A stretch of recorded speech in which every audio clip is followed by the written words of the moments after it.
$10. Ayan ah.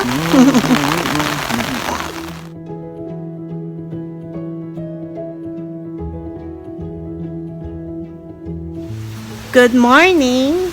Good morning. Kanina, umaambon lang. So, eto ganito lang tsura ko. Dahil sabi ko, maambon lang naman. Aba, may nasalubong kami sa elevator. Sabi, oh, nagdala ba kayo umbrella? Ah, hindi na. Ambon lang naman. Tapos, paglabas namin, ay, hindi naman pala kita. Pinakita pa. Aba, ang lakas na ng ulan. Hindi pwedeng, kaya antayin ko na lang si husband dito. Sunduin na lang niya ako sa harap. Although talagang mababasa ako niyan. Ay, ano ba yan? Bakit ba hindi ako sobrang lakas ng ulan, no? Aalis kami ngayon papuntang magpapabook ako ng blood test. Plus, It's coming. ano pa nga ba? Very wet. Thank you. Ngayon, at least sana naka-raincoat ako. Si husband, yung jacket niya pang ulan. Ako ganun talaga. Ay, ano ba yan? Ayoko nang pumanik uli at kumuha ng Ngayon, tas may mga errands kami today, Thursday. Walang pasok si husband ng umaga. Ngayon. Kasi yung blood test ko, hindi ko alam, baka hindi na ako makaabot. Kasi yung blood test ko ay dapat daw before 10. Dapat mag-a-appointment lang kami.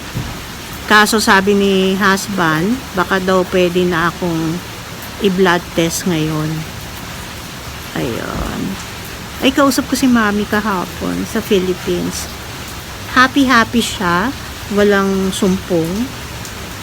Tapos, nung nag-FaceTime kami, sabi nung sister-in-law ko, shout out kay Mama Amor. Yung sister-in-law ko. Sabi niya, oh, sino kausap nyo? Sabi ni Mama Amor. Sabi ba naman ng mami ko, si Taba. Ganun mami ko, hilig niya ako i-bully. Yun ang hindi niya nakakalimutan. O siya, ito na si husband. Tatawid ako. Wag daw, siguro susunduin niya ako ng payong. Mukha naman. Ayun, may payong nga. Bait ba ito? Sunod ako ng aking chauffeur. Payong from Okada ba yan? Hindi. Ayan, Ayan, maulan talaga. At madilim. Past 9 na ng umaga. Usually, yung ganitong oras. Usually ngayon, pag summer, mga 5 o'clock ba? Or 4, something like that. Lumiliwanag na, tapos maya araw na. Pero ngayon, gloomy ang ating weather. Nakakatamad lumabas pag ganito, masarap matulog. Malapit lang naman dito pupuntahan namin. Kaya lang yung iba, may mga kakausapin kami kasi nga andito pa rin kami sa Calgary. Yung mga doktor, nagpa-stop na ako. Yun, yung ibang doktor kasi, alam nila, paalis na kami. So, hindi na ako nakaschedule for yung regular ba yun? Yung follow-up schedule ng mga 6 months, ganun. Yung isa, okay na, kasi nakausap ko na yung sa, ano bang tawag kay Dr. Ajala? Endok. Yun. So, pupunta naman kami dun sa lung specialist mamaya at ang hirap kasi lalong tumawag dun. Tapos, alam mo ba, nag-reply na ako dun sa niya, yung email. Nung tungkol dun sa may tinatanong ako, hindi talaga siya sumasagot. So, pupuntahan na lang namin. Si Karen.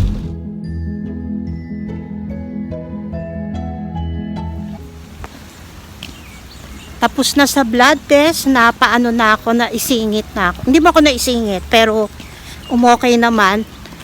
Inaabot ko yung before 10. On to my next appointment. Hindi naman appointment pala.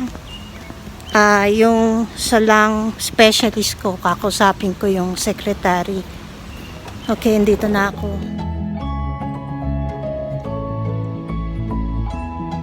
Yan. Tapos na rin sa dito sa lung specialist. Bale, tatawagan na lang nila ako kasi sasabihan nila yung doktor na nandito pa nga kami sa Calgary. Ayun. So, magpapagas naman si husband sa Costco. Mahal ang gas sa iba. Ngayon nasa 100. 130 plus ba? 130. 130, ha? 137? 137 sa Costco daw ay 116. 116. According dun sa map. According sa map. Tingnan natin kung totoo. Okay. Ayan, nandito na kami sa Costco gas station. Tama, 116. 116 lang per liter. So, diba? Tapos papasok na lang kami ng Costco. Baka may bili ng konti. Good morning! It's a Sunday at church day. Aminado naman ako na hindi kami every Sunday nakakapag-mass. But hanggat kaya, so sige. And then, may mag-aano kami. Kahapon nga pala galing kami sa Seafood City at meron akong ayun, pinakita ko na yung sa nag-food taste ako nung pamana ano yung kinain? Espasol. Yun. Okay naman siya. Nagustuhan siya ni husband. May natira pa dito. Tapos, hindi ko pa ininit lahat. Tapos, mamaya ay magbebenta kami ng mga bote-bote. Plastic dito. Kasi nagbabawas ng mga kalat. Hindi, kasi marami na rin naman. Hindi kami kasi pwedeng dito, yung mag-store ng marami. Kasi maliit lang naman din yung space for storing ng mga ganon. Ayun. So, watch lang kayo. See you later. Ayan, nauna na ako lumabas kasi nag-i-spray si husband sa loob. Madali ako ma-allergy. So, ito yung ayan yung isusoli namin sa recycling ano ba tawag doon? Basta. Maganda talaga yung merong ganito. Gusto ko nga magtalan to sa Philippines. Kasi yung pag nagmumol ka, kaya lang mabigat yan. Doon na lang baka meron. Kaya lang baka mas mahal. Malamig. Feels like 13 degrees at maulan pa rin. So, I think kagabi yata umulan din. Tapos, kasi no isang araw, grabe talaga yung ulan, kidlat, kulog, hangin. Yun. Pero sandali lang yun. Ito ngayon, maulan talaga, pero hindi naman siya kalakasan. Sakto lang. Yan. So, sige, nagche-check lang si husband uli ng oil ng sasakyan. Ganyan talaga pag luma na ang sasakyan, di ba? Pahingingang pambili ng kotse, please. Nag-lunch na kami, bale, napunta kami sa Avenida kasi yung dati namin kinakainang na lugar. Dapat magja-Jollibee. Sabi ko Jollibee na lang kasi parang gusto ko ng chicken. Kaso, dahil lunchtime, punong-puno. Kasi maliit lang yung Jollibee dito na yung malapit sa amin. Ayun. So, ito yung kinain namin dun sa Avenida. O, iba naman kinain namin ngayon na. Tingnan nyo.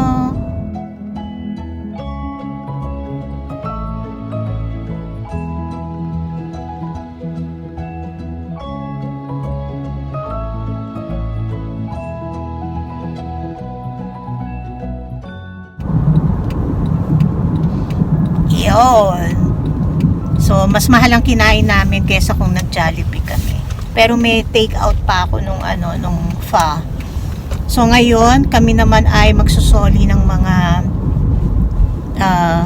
plastic na container. Tsaka yung bote ng beer niya. Tapos, at saka kami uuwi. See you later. Nandito na kami. Iba naman daw ang procedure dito, sabi ni husband. So, tingnan natin. You know, yun lang yung aming isusole. Konti lang talaga. Pero marami na yan. Ang dami ng sumamo. Wala ka. Dami na susole.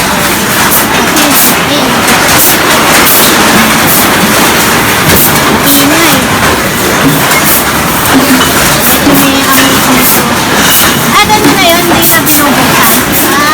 Hindi na binubuksan. $10? Ha? $10.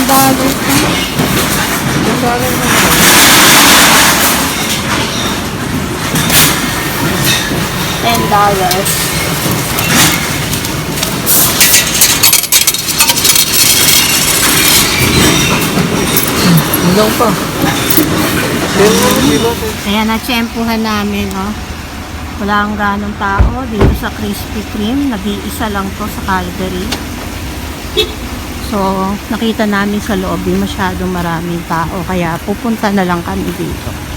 Makabili.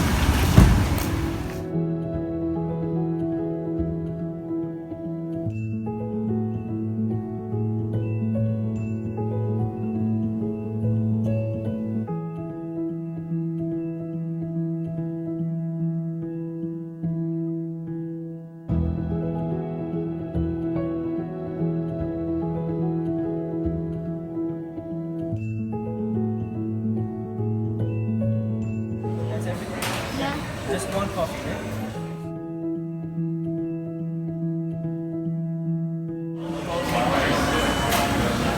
Dito sa atin depende sa size, sa ano, flavor. Oo. Pilipinas? Hindi ba din?